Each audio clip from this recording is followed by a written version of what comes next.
recognized rectors, visitors, dear colleagues, ladies and gentlemen, good morning. It is with great pleasure that I open this conference. I'm delighted to welcome you to the International Conference of the Applied Stochastic Models and Data Analysis, which brings together academics from all over the world. I would like to ask Professor Christos Skiadas, President of ASPNA, to say a few words to the audience on behalf of ASPNA Organizing Committee.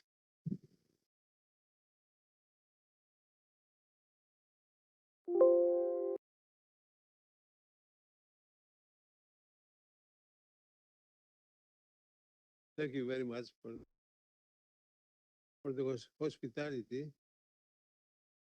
Organized here the 20th ASNA. It's okay.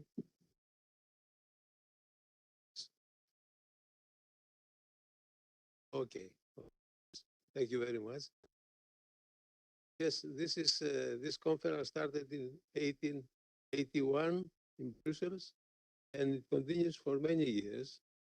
For me, I'm very happy that I was chairing the conference for 30 years, from 1883.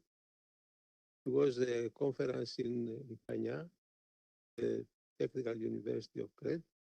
And we continue. I'm happy now that it's 30 years that we continue this organization. And we hope to continue for the next years also. And it's a tradition in our conference to start with the order. I'm not the older one. The older one is Professor Saporta, Gilbert Saporta, from CNAM, Paris. Gilbert, yes, can say a few words about this. For us, it's important.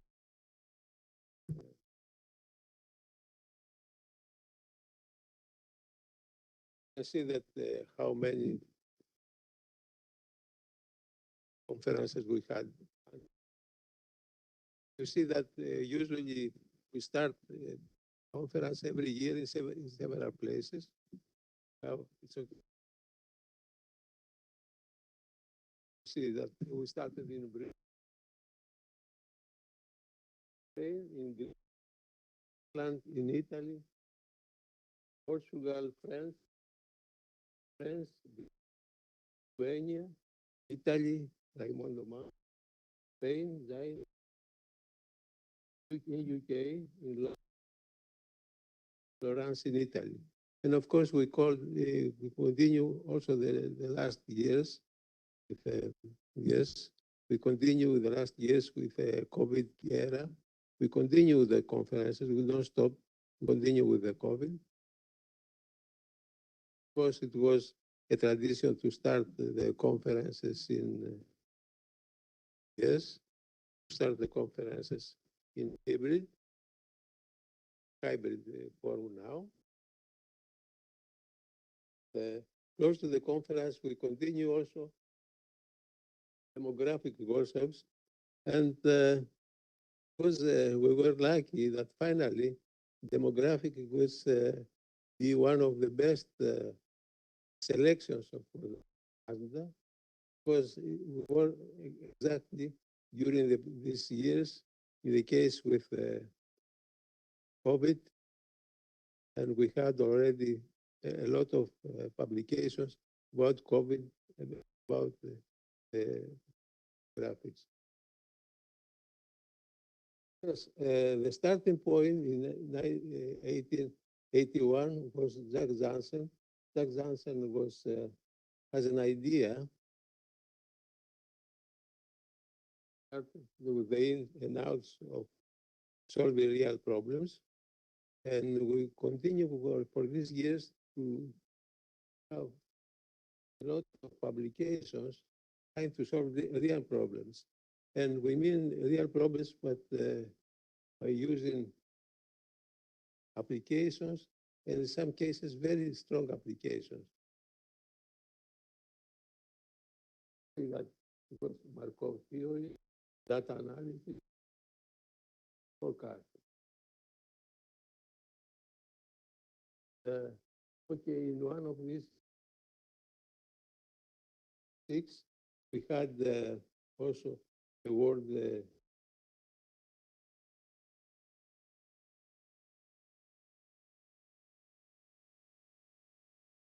Sir David Cox, inauguration in Kenya.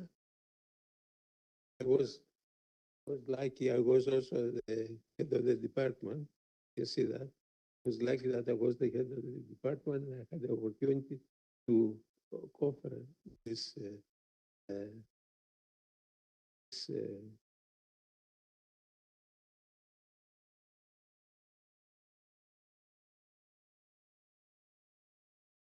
to Sir David Cox.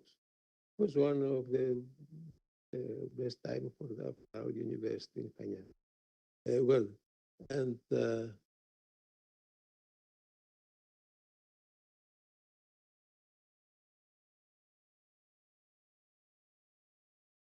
yes, we have about 10 plenary speakers this conference. We have organizing this system all this week.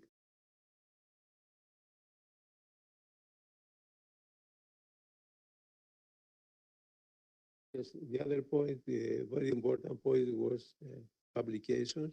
Publications is the core part of the conference. It's important every year to have at least one or more publications. We continue.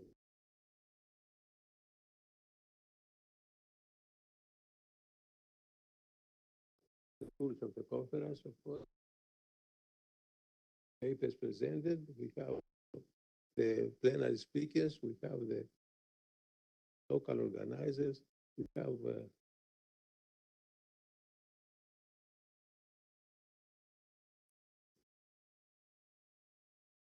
also that after the presentation here, we have in 1 month after the presentation, send the final form.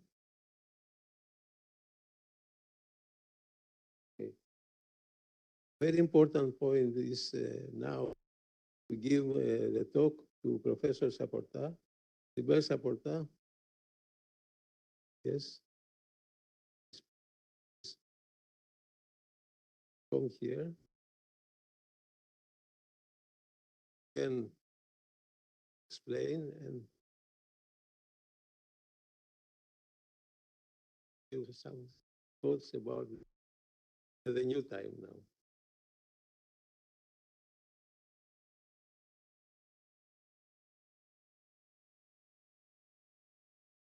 42 years old.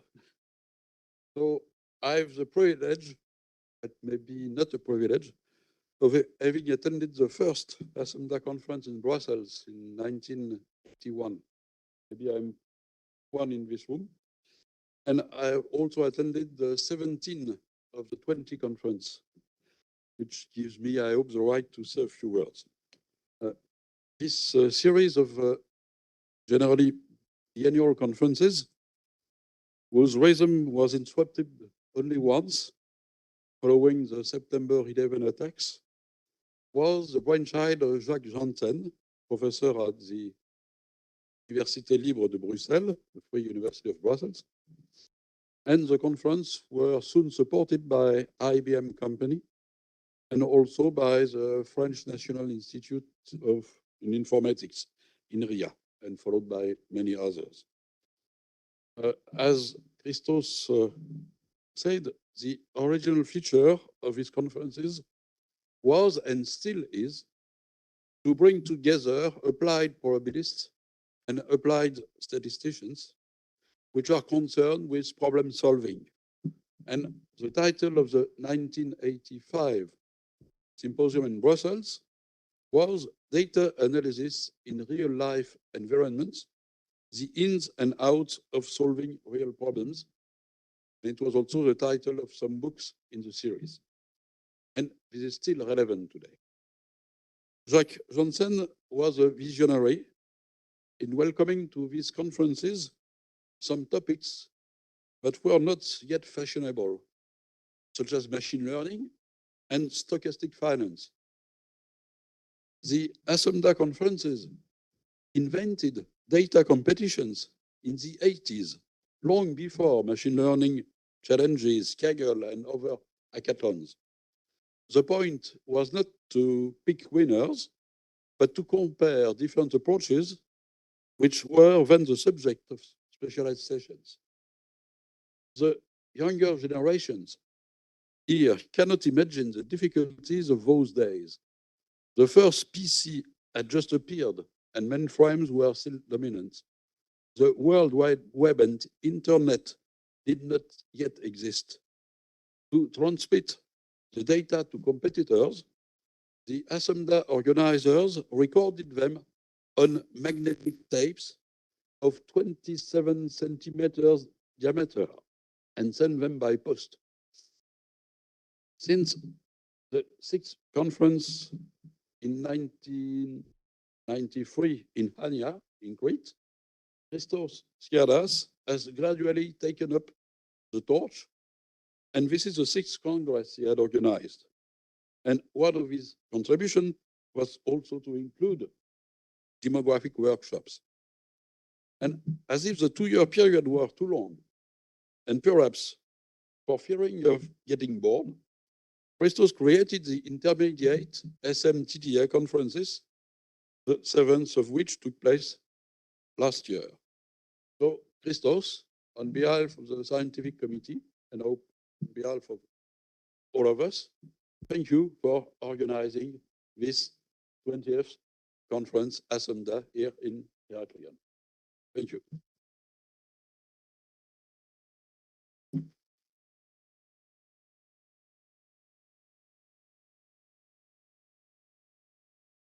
Thank you, Zinberg. And this is an important moment that I would like to thank Professor Floros for all the support and help in organizing all this conference. Thank you very much.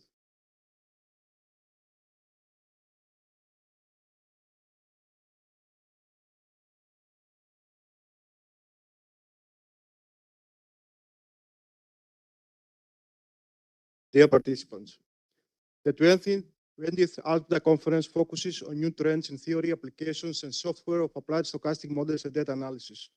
A conference on this subject is highly important because it stimulates the discussion of research on current issues, including special sessions on the modeling of data and data analysis for monitoring patients in smart homes, AI technology businesses, statistical tools for healthcare, finance, etc. Technology is rapidly changing how businesses work, and data analysis, expertise, and knowledge can have a significant effect on how we use technology. Data is fundamentally changing the world we live in and the way we operate. For example, if we own a business and wish to expand, we are likely to have some idea that data is key to take the next move. The more info we have at our fingertips, the better situation we will be in to make sound choices and take advantage of new opportunities. Useful data will also provide us with the reasoning and facts that we need to back up our decisions so that we can feel comfortable in justifying our argument. Nowadays, everyone appears to have an opinion on everything. There's so much we can do with data analysis, as we know, to make, for example, our company processes more straightforward and run our business efficiently. There are many cases of failure in business, so people running them should be very well educated in order to take smart decisions and prevent losses. The COVID-19 pandemic has disrupted everything from consumer behavior to supply chains, and the economic environment is causing further changes. The data analytics field faces a complicated problem: how to use past data and predict future behavior in the face of uncertainty. It's hard to get good data about the future, so we have to use data from the past, said Professor Davenport, a fellow at the MIT. And if the past is no longer a guide to the future, we are going to have a tough time doing any sort of predictive analytics, he reported. The aim of the conference today is to bring together researchers and university professors from different countries to discuss new methods and ideas or current issues of applied stochastic models and data analysis, as well as demographics. I would like to thank HMU for hosting this conference. HMU's research strategy focuses on supporting innovative and disciplinary research. Its research policy focuses on creating a culture of quality and excellence. So I can say that HMU is one of the top universities of the country according to the new bibliometric analysis of Greek scientific publications. The host of the conference is the Laboratory of Accounting and Financial Management, LAFIM, the Department of Accounting and Finance, which aims at providing students with high-quality education and training on contemporary fields related to accounting and finance. The main advantage of the department is that it offers modern studies characterized by high quality, through which students are offered the opportunity to develop specialized academic knowledge and skills based on current developments in the fields of accounting, finance, economics, and management. Our department is one of the historical departments of accounting in Greece, with thousands of graduates since 1983. The department offers a modern, innovative 4-year study BSc program. This year, the National Authority of Higher Education certified our BSc program with a high rating of excellent. We offer postgraduate studies in accounting and auditing in collaboration with the University of Macedonia and in financial management. In addition, we offer the postgraduate program MSc in Data Analytics and Financial Technology, which is a joint inter-university degree study program between the Hellenic Mediterranean University and the Neapolis University Paphos from Cyprus. The purpose of the program is to arm the students with a very wide theoretical and practical arsenal of knowledge and analytical skills so they can comprehend and develop the subject of data analysis and financial technology. The aim is also to educate students appropriately so that they develop critical thinking with the ultimate objective of producing research in the subject matter. The program responds to the specialized needs created by modern and classical methods of financing and managing capital resources of corporate organizations, modern financial instruments, banking needs and methods, and public involvement for raising and offering resources. With methods and knowledge in these subjects in the world of business and organizations. In particular, we aim to train specialized scientists who will assist the process of big data management and use technology for the provision of financial solutions due to the scale of data produced daily, as well as the needs of data analysis for the export of valuable knowledge in the fields of finance. The above is a result of market globalization, but also the development of technology and computer science, the growth of data that offer, among other things, sources such as the web, social networks, and the recent trend for open data. So the role of data analysis, which requires excellent knowledge of modern theories and practices of computer science and finance, combined with the concept of big data, highlight new opportunities for economic growth, elements that are considered particularly important today. In addition, the Department of Accounting and Finance of HMU offers PhD research degree, while the research activity in the department is at high level with academic publications in top journals. Further, the Laboratory of Accounting and Financial Management of the department serves research, education, academic, and training needs in the fields of accounting, financial management, and economics. So I can say that our department is ranked 96th in the world among departments of finance, according to the recent IDEAS list of economic papers. Before closing, I have to extend further thanks to Professor Christos Skiadas and to the keynote speakers for their support.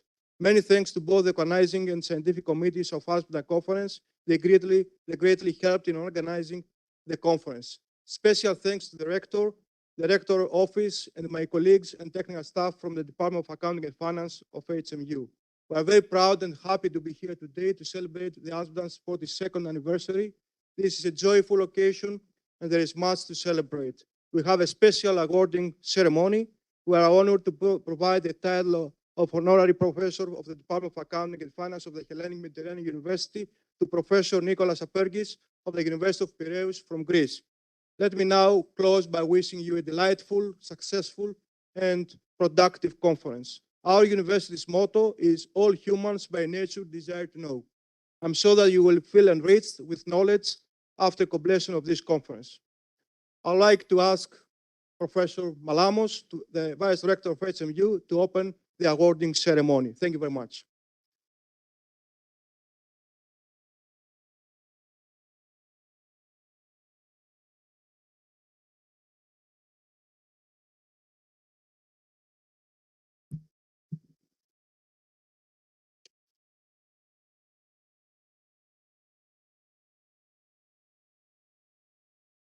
Unfortunately, my short speech is in Greek. Anyway, I'll give you a resume right after. Αξιότιμε καθηγητή κύριε Νικόλαε Απέργη. Αξιότιμε αντιδήμαρχε εκπρόσωπε του Δήμου Ηρακλείου. Αξιότιμε πρώην πρόεδρε και πρίτανη του ΤΕΙ Κρήτης, κύριε Καπετανάκη. Αξιότιμη κύριε Αντιπριτάνης του Ελληνικού Μεσογειακού Πανεπιστημίου. Αξιότιμε κοσμήτερα της Σχολής Επιστημών Διοίκησης και Οικονομίας. Αξιότιμε πρόεδρε του Τμήματος Λογιστικής και Χρηματοοικονομικής. Αξιότιμε κυρίες και αξιότιμοι κύριοι συνάδελφοι, κυρίες και κύριοι. Με ιδιαίτερη τιμή αποδίδουμε σήμερα την υπέρτατη τιμητική διάκριση του Ελληνικού Μεσογειακού Πανεπιστημίου, την αναγόρευση σε επίτιμο καθηγητή του Τμήματος Λογιστικής και Χρηματοοικονομικής της Σχολής Επιστημών Διοίκησης και Οικονομίας, στον καθηγητή Οικονομικών του Τμήματος Χρηματοοικονομικής και Τραπεζικής του Πανεπιστημίου Πειραιώς, κύριον Νικόλαου Απέργη, σε αναγνώριση της εξαιρετικής πολυσχηδούς προσφοράς του στην εφαρμοσμένη χρηματοοικονομική, ειδικότερα στους τομείς της αλληλεπίδρασης μακροοικονομίας με τη διεθνή χρηματοοικονομική και την τραπεζική ανάλυση. Ο καθηγητής Νικόλαος Απέργης αποτελεί έναν από τους πλέον διακεκριμένους και καταξιωμένους επιστήμονες διεθνώς στο αντικείμενο της μακροχρηματοοικονομικής, καθώς το δημοσιευμένο επιστημονικό του έργο αριθμούει περισσότερες από 400 δημοσιεύσεις σε διεθνή περιοδικά και συνέδρια μετρητές και συγκεντρώνει, σύμφωνα με τη βάση δεδομένων σκόπους, περισσότερες από 10.000 ετεροαναφορές με πάρα πολύ υψηλό δίκτυο απήχησης. Αγαπητοί συνάδελφοι, αγαπητοί προσκεκλημένοι, το Ελληνικό Μεσογειακό Πανεπιστήμιο ιδρύθηκε το Μάιο του 2019. Είναι το νεότερο πανεπιστήμιο της Ελλάδας, αλλά μέσα σε 4 χρόνια λειτουργίας το πανεπιστήμιο επιδεικνύει ήδη πολύ σημαντικές επιτυχίες στην έρευνα και την καινοτομία, ενώ δίνει ιδιαίτερα έμφαση στη διεθνοποίηση των σπουδών, στη διασύνδεση με την κοινωνία και τις παραγωγικές επιχειρήσεις περιφέρειας, της χώρας αλλά και ολόκληρης της Ευρώπης. Το Ελληνικό Μεσογειακό Πανεπιστήμιο είναι από τα μόλις 8 πανεπιστήμια της Ελλάδας που συμμετέχουν στις συμμαχίες των Ευρωπαϊκών Πανεπιστημίων, ένα νέο θεσμό που φιλοδοξεί να αποτελέσει το μέλλον των πανεπιστημίων της Ευρώπης με ορίζοντα το 2030. Είναι επίσης χαρακτηριστικό ότι στην πρόσφατα δημοσιευμένη αξιολόγηση κατάταξης του ΣΑΙ-ΜΑΓΚΟ για το 2023, το Ελληνικό Μεσογειακό Πανεπιστήμιο κατατάσσεται δεύτερο μεταξύ των 23 ελληνικών πανεπιστημίων στον τομέα της καινοτομίας, ενώ συνολικά βρίσκεται στη 10η θέση ανάμεσα στα ελληνικά πανεπιστήμια. Αξιότιμε κύριε καθηγητή Νικόλαε Απέργη, η ακαδημαϊκή κοινότητα του Ελληνικού Μεσογειακού Πανεπιστημίου, του νεότερου αλλά και πιο δυναμικά ανερχόμενου πανεπιστημίου της χώρας μας, είναι ευτυχής που σας υποδέχεται στους κόλπους της. Η αναγόρευσή σας σε επίτιμο καθηγητή του Τμήματος Λογιστικής και Χρηματοοικονομικής της Σχολής Επιστημών Διοίκησης και Οικονομίας του Ελληνικού Μεσογειακού Πανεπιστημίου είναι ιδιαίτερα τιμητική για όλους και όλες εμάς. Σας εκφράζω για μια ακόμη φορά τις θερμές μας ευχαριστίες. Professor Appergis, I welcome you as a new member of our community. It's a great honor for us. Thank you.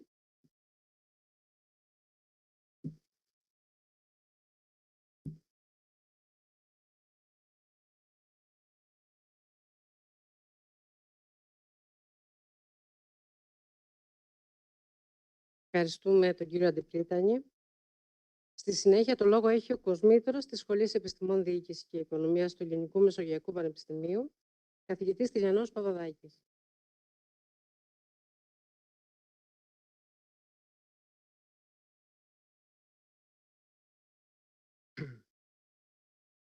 Αξιότιμε καθηγητή κύριε Απέργη, αξιότιμε πρώην πρόεδρε του ΤΕΙ Κρήτης κύριε Καπετανάκη, αξιότιμη κύριε Αντιπριτάνης, αξιότιμε πρόεδρε του Τμήματος Λογιστικής και Χρηματοοικονομικής κύριε Χατζηαντονίου, αξιότιμοι συνάδελφοι, αξιότιμοι προσκεκλημένοι κυρίες και κύριοι.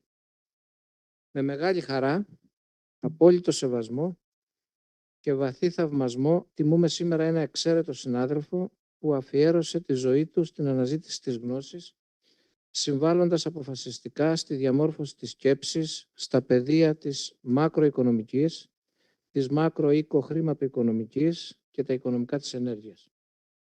Σήμερα τιμούμε και γιορτάζουμε τα επιτεύγματα και τη συνεισφορά του αξιότιμου καθηγητή κ. Απέργη Νικόλαου, καθώς ξεκινά ένα νέο κεφάλαιο της ακαδημαϊκής του διαδρομής ως επίτιμος καθηγητής του Τμήματος Λογιστικής και Χρηματοοικονομικής της Σχολής Επιστημών Διοίκησης και Οικονομίας του του Ελληνικού Μεσογειακού Πανεπιστημίου. Μιας σχολής σταθερά προσανατολισμένης στην αναζήτηση της γνώσης και της αριστείας.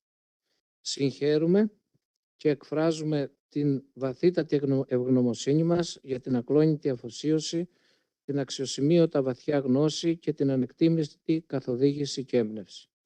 Αξιότιμε κύριε Απέργη, η Σχολή Επιστημών Διοίκησης και Οικονομίας του Ελληνικού Μεσογειακού Πανεπιστημίου εκφράζει τα ειλικρινή της συγχαρητήρια και σας καλωσορίζει θερμά. Σας ευχαριστώ.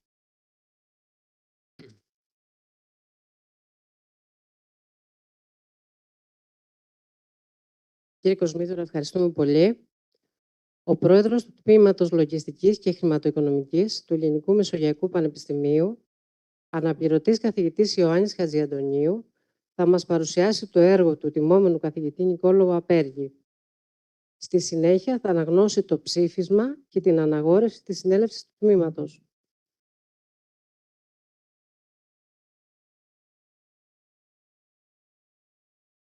Καλώς ήρθατε και από μένα. Welcome to our university. Θα μου επιτρέψετε, δεδομένου ότι έχουμε πολλούς ξένους που μας παρακολουθούν, συναδέρφους, να μιλήσω αρχικά στη lingua franca των ακαδημαϊκών συνεδρίων. Προτού συνεχίσουμε στα ελληνικά και αναγνώσουμε το ψήφισμα. Honorable Vice Rectors of the Hellenic Mediterranean University, dear colleagues and students, distinguished guests, ladies and gentlemen, dear Professor Appergis. On behalf of the Department of Accounting and Finance of the School of Management and Economic Sciences of the Hellenic Mediterranean University, I would like to welcome you all to this conferment ceremony. Today marks a special day for us as we welcome Professor Nikolas Appergis to the extended academic family of the Hellenic Mediterranean University. Professor Appergis has been a role model for many academics of my generation, and most importantly, for younger generations of academics as well. He is a prolific author whose scientific work has been a landmark of excellence and has reached audiences all over the world. Dear Professor Appergis, welcome to Crete. Welcome to the Hellenic Mediterranean University. We're deeply honored by your decision to accept this commendation from our department. Nikolas Appergis is Professor of Economics in the Department of Banking and Financial Management in the University of Piraeus and specializes in macrofinance and energy. He obtained his PhD in macroeconomics from Fordham University, New York, and then subsequently taught in many universities, including Fordham University, the State University of New York, University of Macedonia, and University of Piraeus. He was also appointed visiting research professor in Curtin University, Australia, visiting professor in Northumbria University, United Kingdom, and the International Hellenic University, Greece, as well as research professor in the University of Derby in the United Kingdom. For his research, he has received funding from prominent institutions and organizations such as the London School of Economics, Curtin University in Australia, and the Latsis Foundation in Greece, and he has recently served as the principal investigator for an important Horizon 2020 EU project in connection with green buildings and the environment. He has carried out research on all areas of applied economics and empirical finance, and his work has been published in prestigious international, highly ranked academic journals in this field. Indicatively, I quote, Journal of Banking and Finance, Ecological Economics, Economics Letters, Energy Economics, Energy Policy, Journal of International Financial Markets, Institutions and Money, Journal of International Money and Finance, the Journal of Macroeconomics, Oxford Bulletin of Economics and Statistics, as well as the Journal of Policy Modeling, among many, many others.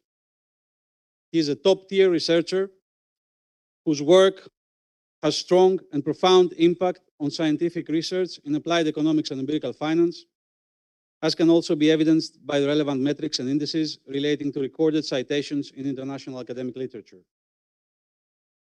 His versatile and rigorous scientific work spans a period of more than 30 years, and during this period, Professor Appergis has significantly contributed to empirical analysis, estimation and inference, as well as policy recommendations. His efforts help uncover the intricate nature of finance and also to attain a better understanding of the workings of real economic activity. His area of expertise revolves around topics in international finance and banking, viewed from a macroeconomic perspective. That is, his research resides where microeconomics and finance overlap, and Professor Apéργis has thoroughly investigated a multitude of relevant issues. An indicative but not exhaustive list would include the following research topics: the effects of energy consumption, both renewable and non-renewable, on economic growth, markets, and the environment; the interaction of crude oil prices with various macroeconomic and financial variables such as growth, interest rates, and stock markets; inflation uncertainty and inflation targeting within the broader framework of monetary policy; the impact on the banking sector from stress test applications and credit rating announcements; competition in the banking sector; banking risk and profitability; banking efficiency; financial portfolios diversification and investment decisions; exchange rate determination and foreign exchange rate market efficiency; policy uncertainty; partisan conflict and implications for stock markets and investments; debt sustainability; the European sovereign debt crisis and implications for highly indebted countries. Overall, this is a tremendous amount of hard work, which is crucial, not only considering the wider international framework and the complex interrelationships that may be at play, but also crucial from the standpoint of informing policy and decision makers. I would like to conclude my speech on a personal note. I had the privilege of being one of the students of Professor Apéργis during my postgraduate studies.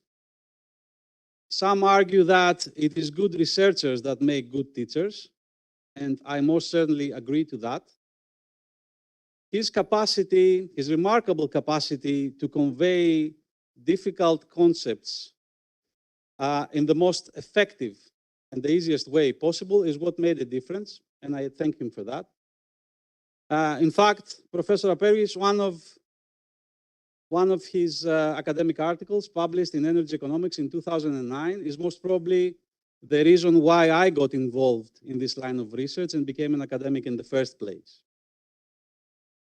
More recently, I'm also privileged to be among Professor Apéργis' co-authors, and I would like to attest to his unparalleled provision to just be there for his colleagues whenever we have a question, whenever a meeting is required, or whenever we need some piece of advice. He's always there for us.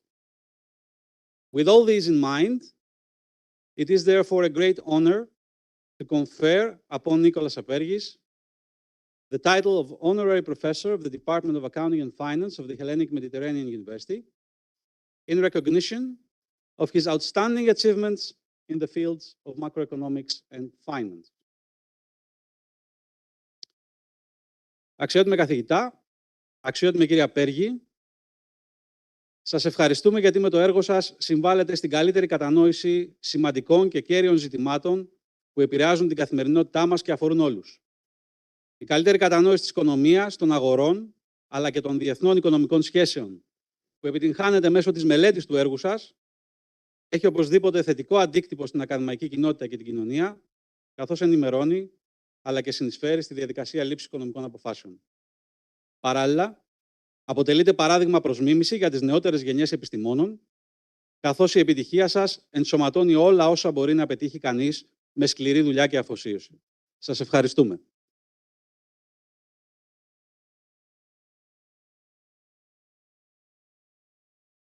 Κύριε Πρόεδρε, ευχαριστούμε.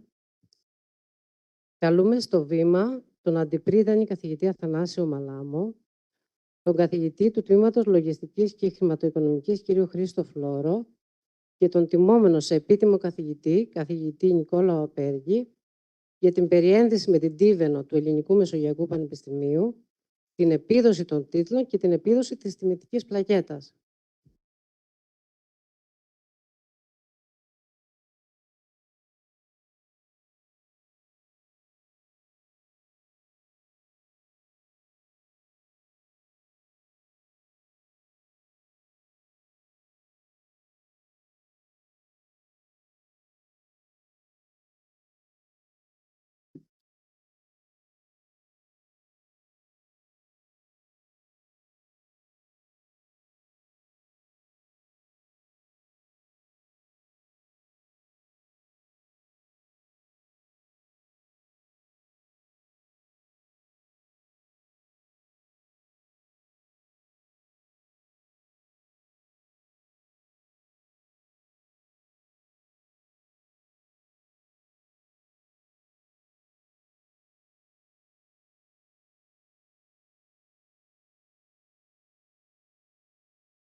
Κύριε Καθηγητά, συγχαρητήρια. Καλώς ορίσατε στην ακαδημαϊκή κοινότητα του Ελληνικού Μεσογειακού Πανεπιστημίου. Το λόγο στη συνέχεια έχει ο καθηγητής Νικόλαος Απέργης. Η ομιλία του έχει τίτλο Climate Change and Monetary Policy.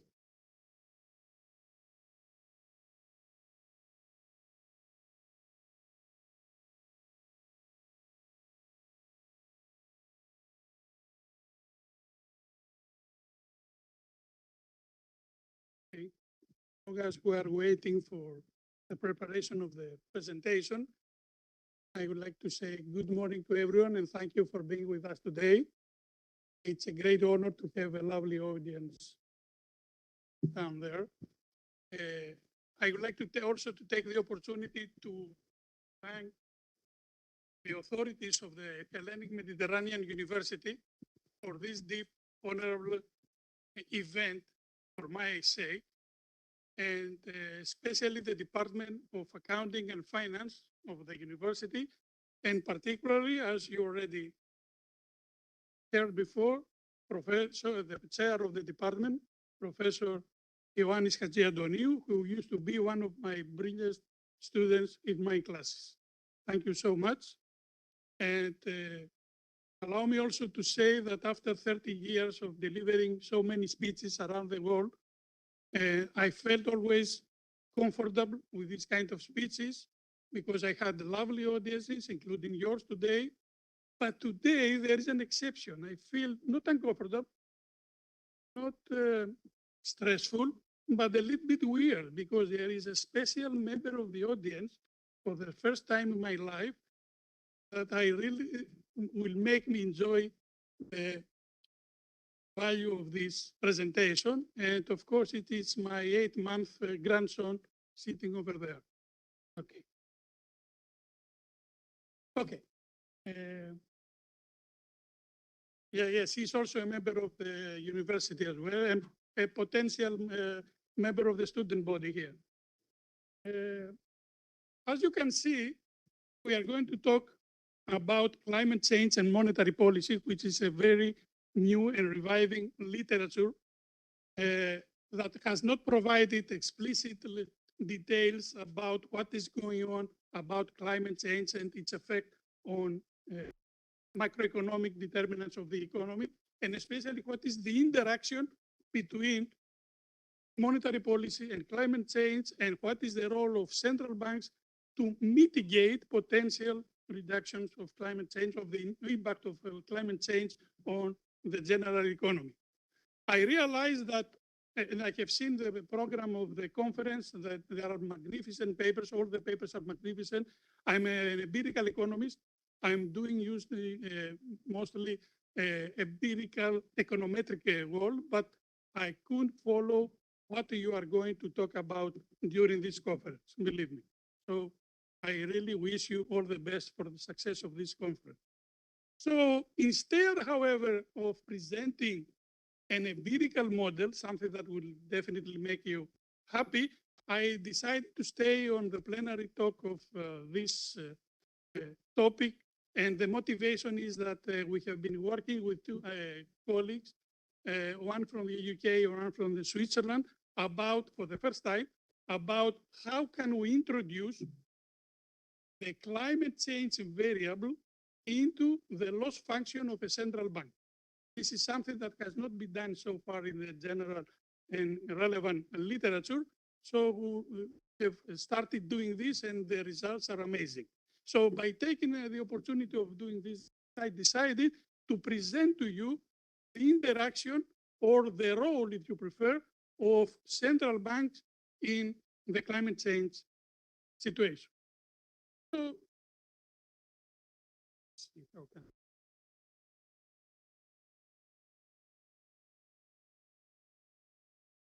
sometimes it's easier to dealing with modeling than dealing with this.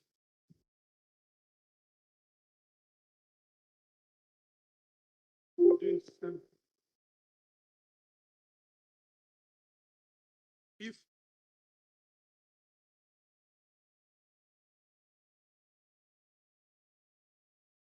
okay, so I was supposed to show you the agenda of the presentation. See how a central bank is being involved in dealing with climate change issues. And let's keep in mind from the beginning of this talk, I'll try to be as brief as possible without making your life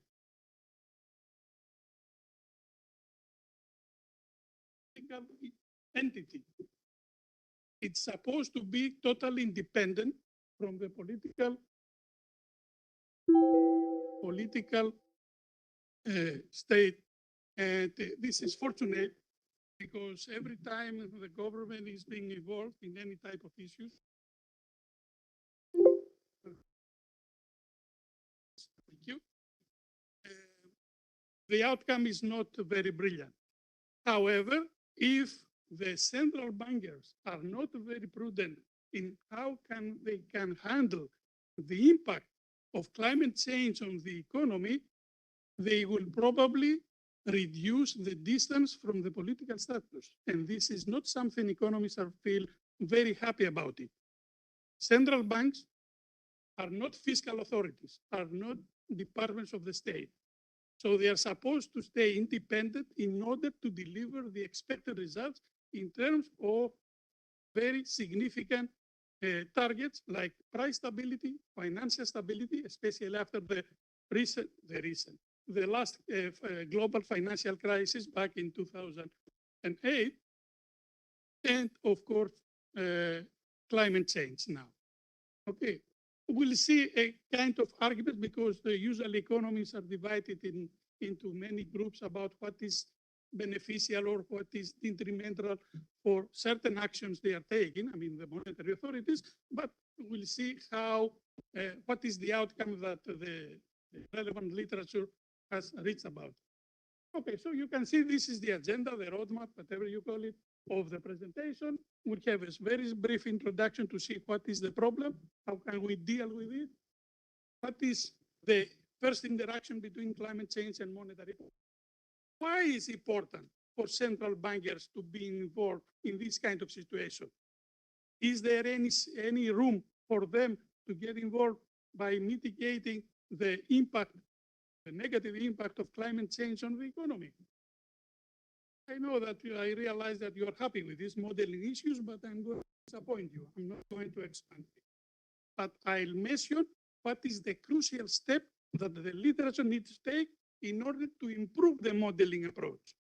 We need some new techniques, some new methodologies, and a key factor that I will mention very soon when we get to that point. What are the potential actions that today central banks can take? What are the challenges? Of course, we'll conclude hopefully with a very optimistic message about the role of central banks, negative impact of climate change on the economy.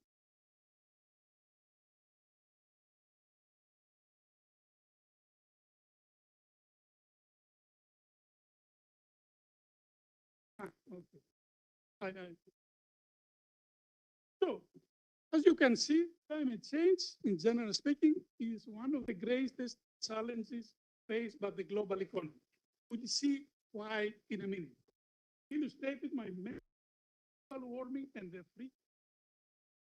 weather events, what we call in the general literature disasters, like high temperature, landslides, earthquakes, typhoons, or whatever you can take. And the literature parts over there. However, there is a particular part of the literature that has not managed, even today, that the time we are speaking right now, to develop what is right for central banks to deal with this part that I'll mention very soon. So, because of the presence of those natural disasters, there are losses in life and property, types previously, that have been taken a heavy toll on the existence of mankind. So economists have an absolute target. I'm not going about a specific part of economists like we call the monetarists, that they have a different target in terms of policy making, but the overall body of economists target higher economic growth. However, this comes at the expense of higher greenhouse emissions, which of course is the main factor that really contributes to climate change. And we all know, even with that, whether we are or not economists, what is the detrimental effect of climate change on certain parts of the economy. So the impact comes through 4 different channels, as you can see from here. Economic growth, human well-being, peace and security. We are talking about geopolitical events and all this stuff. Migration, which is considered to be one of the social issues around the world, especially in terms of the interaction between developing and developed countries. So climate change can impact the economy. I mean, all these 4 dimensions of the economy we are talking about through 2 major channels. The first one is physical risk, something that the economists and monetary, and not just monetary, but in general economic policymakers have realized a number of ways how to deal with those risks. And unfortunately, the second part, the transitional risk, that the economists or even policymakers have no idea, allow me to say, that how to deal with it. By transitional risk, we mean the impact of climate change on certain parts of the economy through the creation of stranded assets. I realize that some terms may not familiar with you. Stranded assets means that what are the consequences of climate change for certain assets in the economy, and the economy does not have the mechanism to compensate for those losses. So when we are moving from fossil energy to renewable energy, somehow the economy and all of us, not just the policymakers, but because we are members of the economy as well, we need to forget about all the type of investments that have been made in the sector of fossil energy. And the question is, how can we compensate the economy by forgetting those assets? It's a waste of money. It's a waste of resources. How can we get the money or the funding processes that can really finance these new assets that will be created? And we all know, regardless whether we are economists or not, that the major issue in our economies today is huge deficits and huge public debts.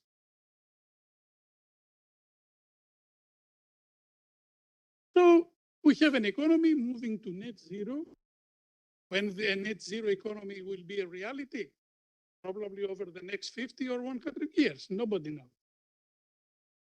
And it's a critical challenge for governments, financial regulators, because of the creation of financial risks. And we all have the experience what are the major financial risks during the recent financial crisis, or the recent global financial crisis that of course led to the European sovereign debt crisis and so on. And now the economists believe that the new crisis is coming up. And probably the climate change is a critical factor that will really aggravate the impact of climate change on the economy because of the creation, of the generation of new financial risk. For example, the collapse of the banking system. And we saw the first signs just a couple of months ago when 3, not major, but very major in terms of regional banks in the US collapsed. So central banks have realized that in order to preserve the stability, not just of the economy, but also of the entire financial system, they have to explicitly intervene into the market, okay? And to see how they can handle. We'll see what are the proposals for handling these kind of climate issues from the sake of central banks in a minute. Of course, why? Because they need to preserve price stability and economic growth. Now, in terms of Europe, for those who are familiar with the European central banking system, the Europeans so far have given emphasis only on price stability. However, the Fed, which is considered to be the central issue of the capitalist system, gives priority on both sides of the economy, not just on price stability, but also on growth stability, I mean the economic growth.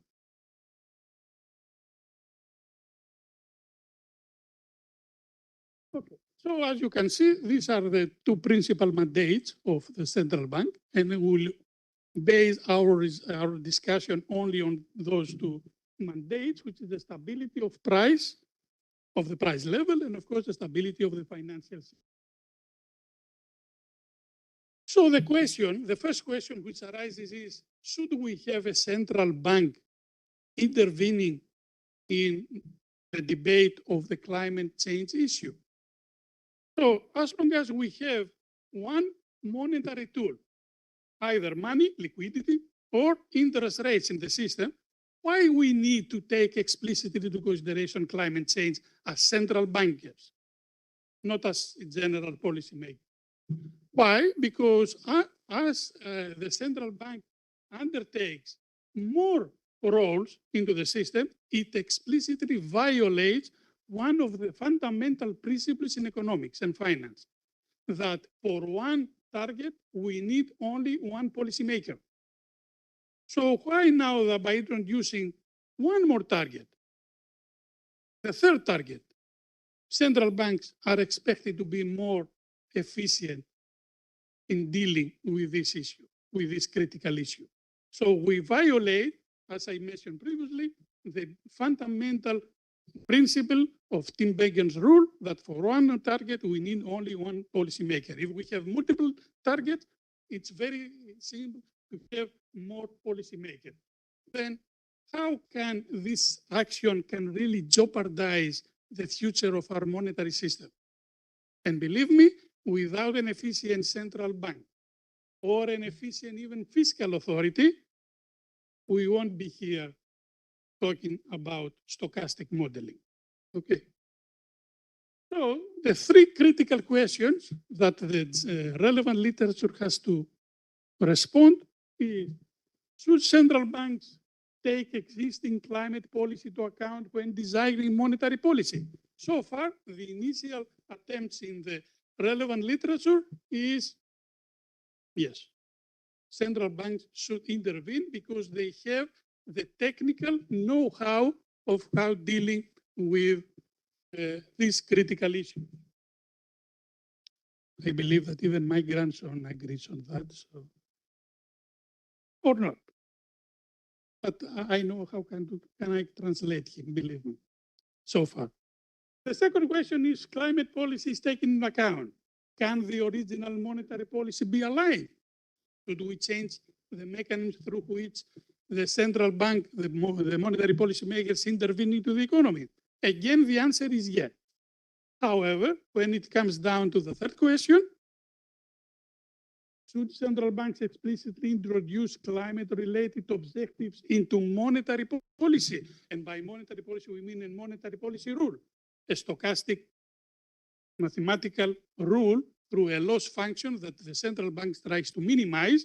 The answer is, we don't know. This is what we have been trying with my two co-authors to find out about this.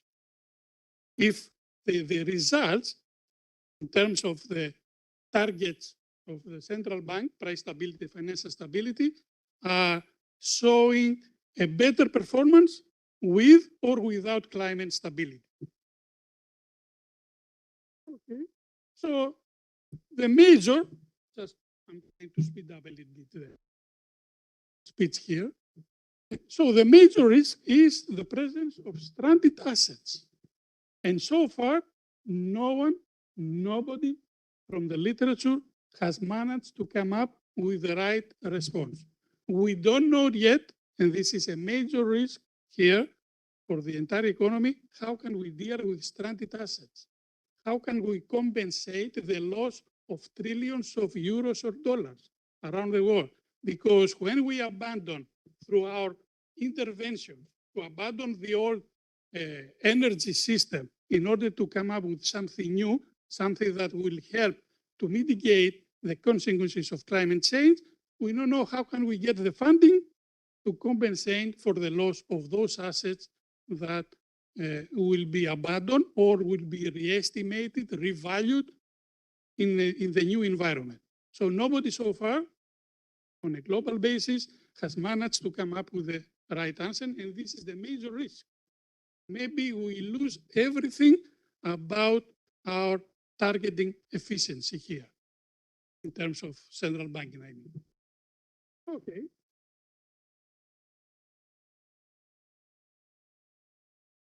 Another major risk is that because of the presence of natural disasters, the insurance industry is at jeopardy. And we know how many billions of dollars or euros are at stake every month or even every day because of the presence of natural disasters around the globe. So this is another potential risk that central banks who are also responsible for the efficiency of the insurance sector try to figure out what are the proper mechanisms to deal with the presence of climate change and its effect, of course, on the insurance sector. So the transition, overall speaking, the transition to a low carbon economy, which is something that we definitely target nowadays, could potentially cause large swings in asset prices. And in terms of financial economics, large swings means high volatility. And high volatility is totally related to the risk associated with the financial sector.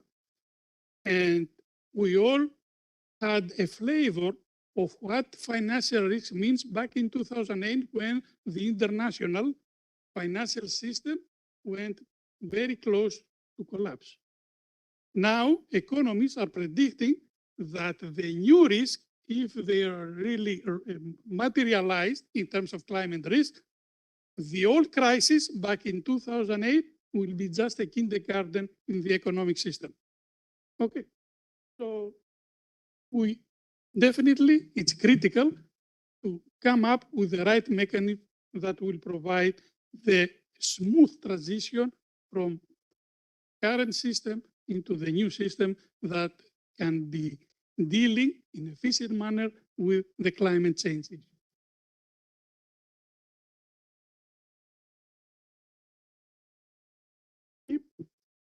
So, as I mentioned previously, the nexus between these two, I mean, what is the role of central banks, is not clear. So we have to come up with the right mechanism. And the reason is that in mathematical terms, the impact of climate risk on economy or on the specific targets of the central bank is non-linear.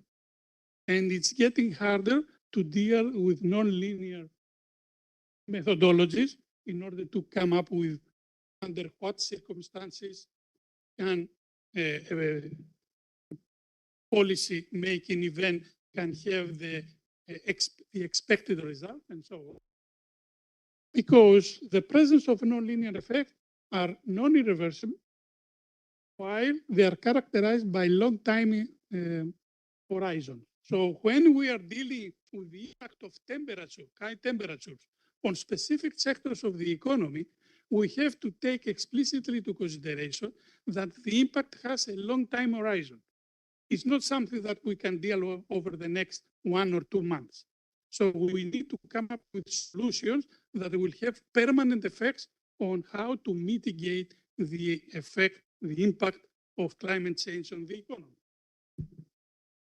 And of course, climate change has certain macroeconomic and financial market disruptions, while the transition to the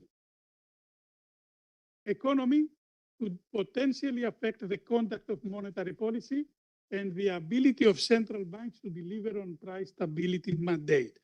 Maybe a non-economist could ask at this point, okay, a central bank like the ECB or the Federal Reserve or the Bank of England, Central Bank of Switzerland, of Japan, whatever, cannot really stabilize prices.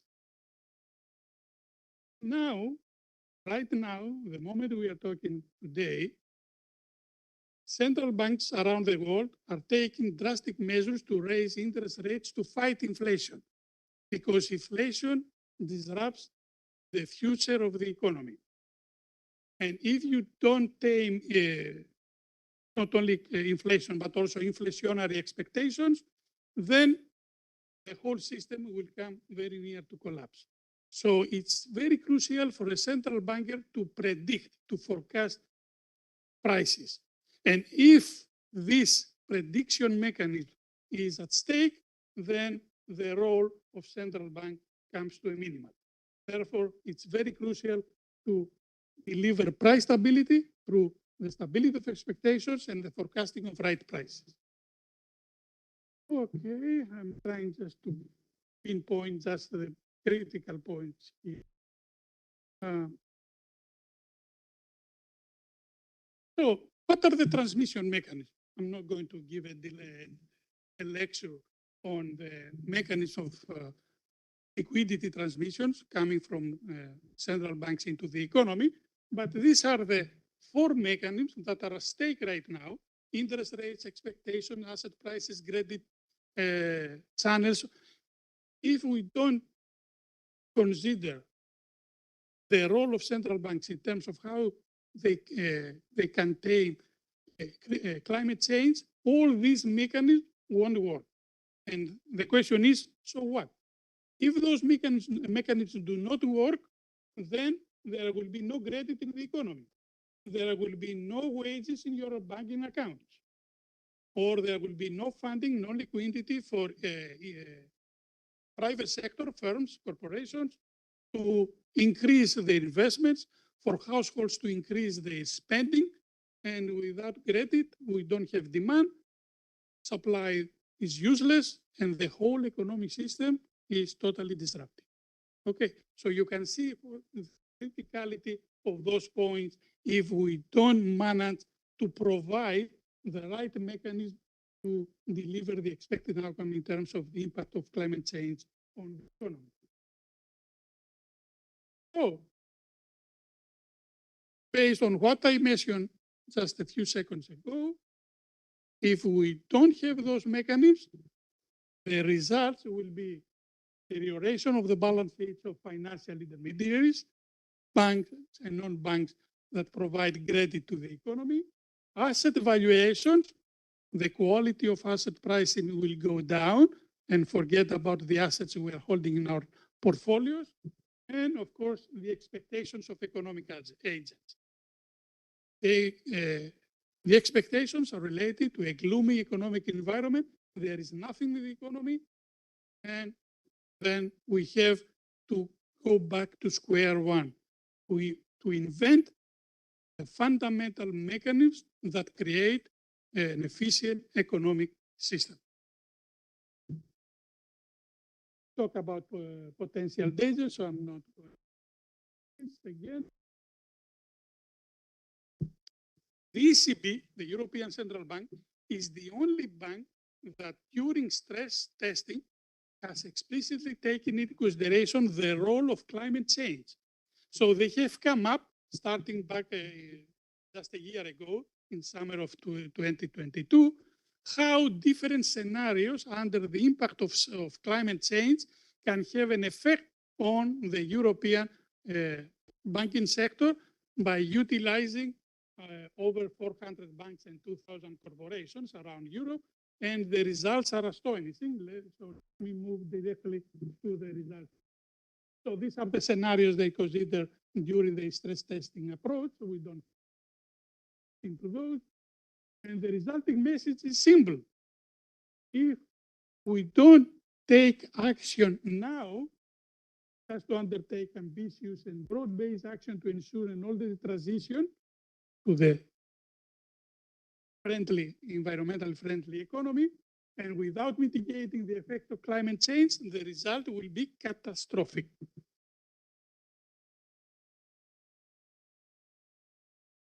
I'm not talking about price stability. I'm not going to give a lecture on price stability here. I leave it for students later.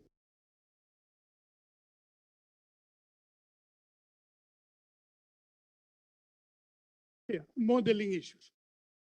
Expecting or hear something my side. The major mistake economists are making is that they consider, in order to find the interaction between climate change and monetary policy rules, they use models coming from the economy. And this is a major mistake. Now, the new literature has managed to consider special hybrid models coming from other disciplines. This is the right way in order to marry, to bring together these two different disciplines in order to deliver the expected results and to see how climate change models can really generate the results in terms of the principal mandates of the economy, price stability, and financial stability.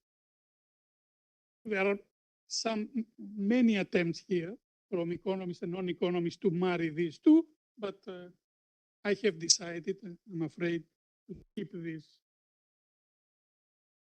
So, what the central banks can do, and we are stop giving you a miserable life here. Okay, so what central banks can do?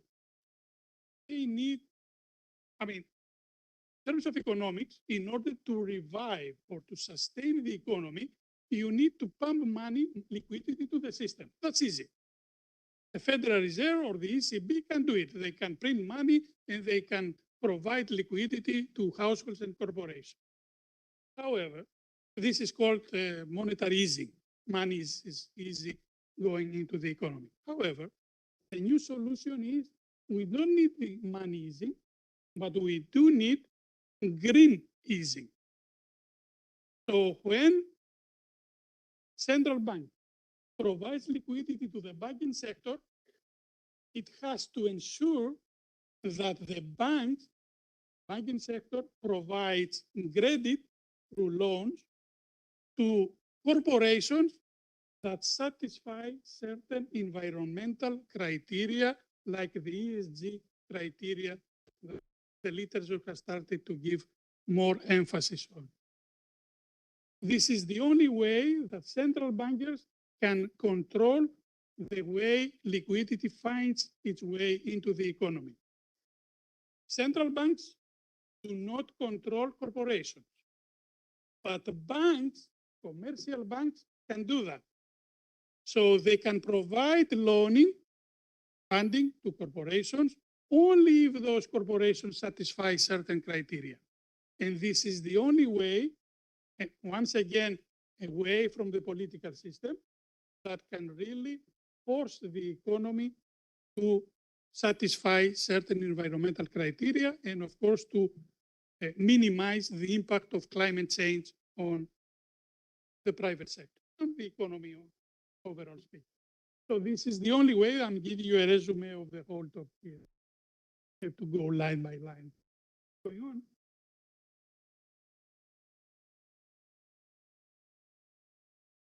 A number of central banks have started doing this.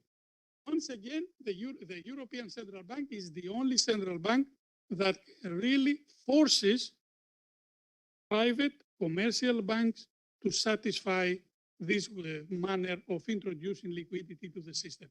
But of course, how can this, the question is, how can we do that? The mechanism, the only mechanism available so far is the mechanism of green bonds. Bonds constitute only 4% of the entire bond issuing around the globe.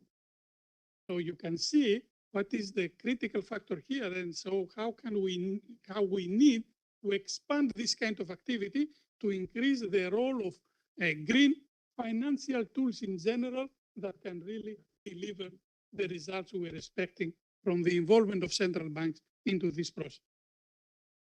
Move directly, we talk about it. The conclusion. I always felt happy when the speaker was going to the conclusion.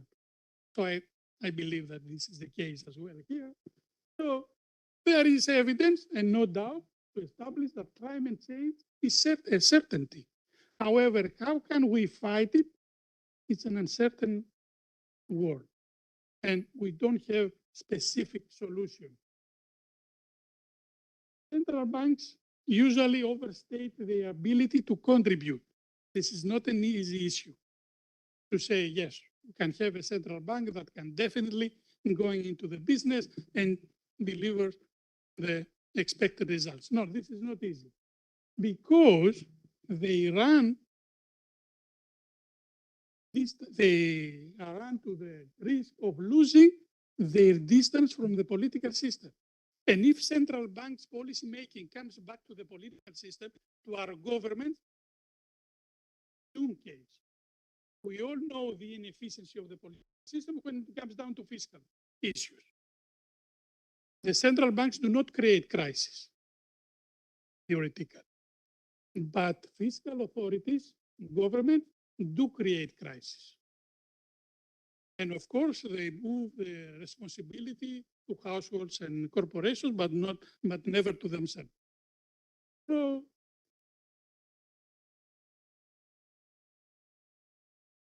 what central banks, in conclusion, need to do to introduce incentive policies for green finance, the way we mentioned before through green financial tool. Consider macroprudential supervision of green finance, going banking sector by banking sector to see whether certain banking criteria are satisfied. Consider micro-regulation, this time going bank by bank to see whether commercial banks satisfy those criteria. And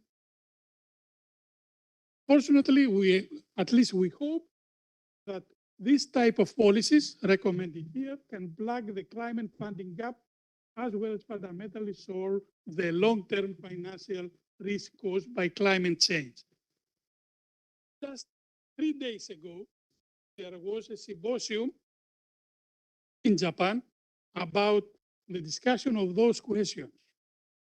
And they say that in order to enforce those questions, this is my concluding comment here, they need collaboration across the central bank systems. Without collaboration, the expected results cannot be delivered. One central bank, no matter what is its size, like ECB or the Federal Reserve, cannot provide the solution.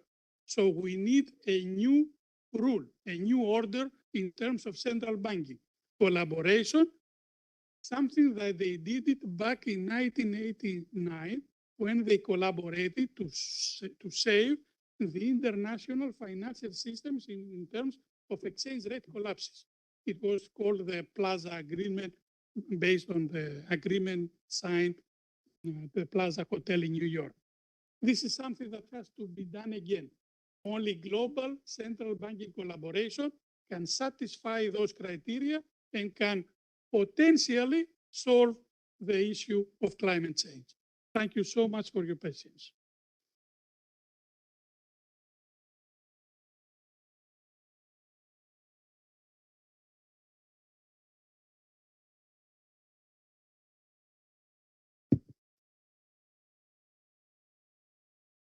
Κύριε Καθηγητά, ευχαριστούμε πολύ για την πολύ ενδιαφέρουσα παρουσίαση.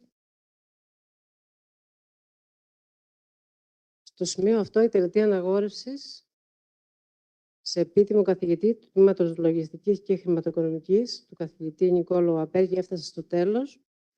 Σας ευχαριστούμε πολύ που παρευρεθήκατε.